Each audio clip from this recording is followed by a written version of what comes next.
Corruption is a crime that has a very detrimental impact on society. And you know, in Indonesia, corruption has taken root and has even reached a point where it cannot be tolerated again. I'm Mr. Haris Sadardio and all the audience that watch our video. My name is Yoel William Abraham. And I, Monica Gede Dewinta Ekaristi.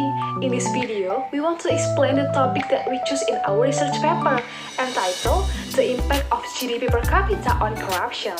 Okay, let's see our video. Background: Nikita Moiseev, Alexei Mikhailov, Igor Farias, and Abdul Sakib 2020 conduct a study on the impact of GDP per capita on corruption in their research entitled Investigating the Relation of GDP per capita and Corruption Index.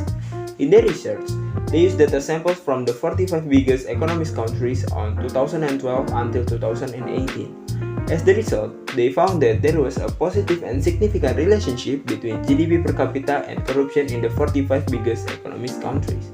Or in other words, when GDP per capita increases in that group of countries, it will cause an increase in the level of corruption in each country in that group of countries and vice versa. Based on the result of research from these figures, we are motivated to find out and examine more deeply about the relationship between GDP per capita and the level of corruption in society. And for your information, corruption is one of the problems that is the target to be solved and overcome in the 16th SDGs goal, namely peace, justice, and strong institutions. In this study, we use 4 literatures.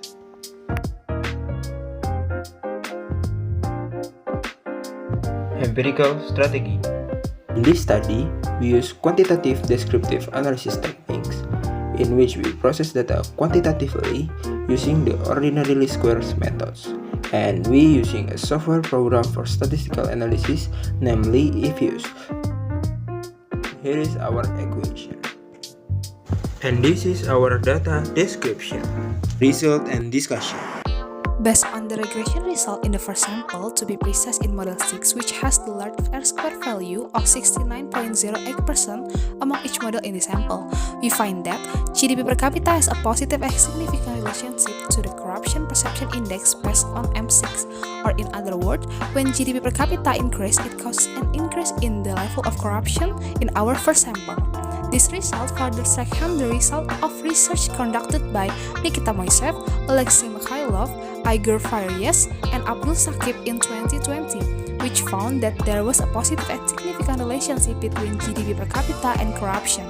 These regression results are also supported by the existing scatter plot that shows there is a positive and significant relationship between GDP per capita and corruption. Based on the regression result in the second sample, to be precise in model 6, which has the large square value of 68.80% among each model in the sample, we find that GDP per capita has a positive and significant relationship to the Corruption Perception Index based on M6.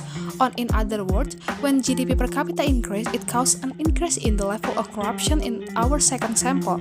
This result further strengthens the result of research conducted by Nikita Moiseev, Alexei Mikhailov, Igor Farias, and Abdul Sakib in 2020, which found that there was a positive and significant relationship between GDP per capita and corruption. These regression results are also supported by the existing scatter plot that shows there is a positive and significant relationship between GDP per capita and corruption. Based on the regression result in the third sample, to be precise in model 6, which has the largest R-square value of 22.76% among each model in the sample, we find that GDP per capita has a positive and significant relationship to the Corruption Perception Index. Or in other words, when GDP per capita increases, it causes an increase in the level of corruption in our third sample. This research further strengthens the result of research conducted by Nikita Moiseev, Alexei Mikhailov, Igor Farias, and Abdul Sakib in 2020, which found that there was a positive and significant relationship between GDP per capita and corruption. These regression results are also supported by the existing scatter plot that shows there is a positive and significant relationship between GDP per capita and corruption. For the regression result on control variables in sample 1, 2, and 3, in general, they have the same relationship with previous studies that we use as our literature. And the last, this is our conclusion and suggestion about this research. Thank you!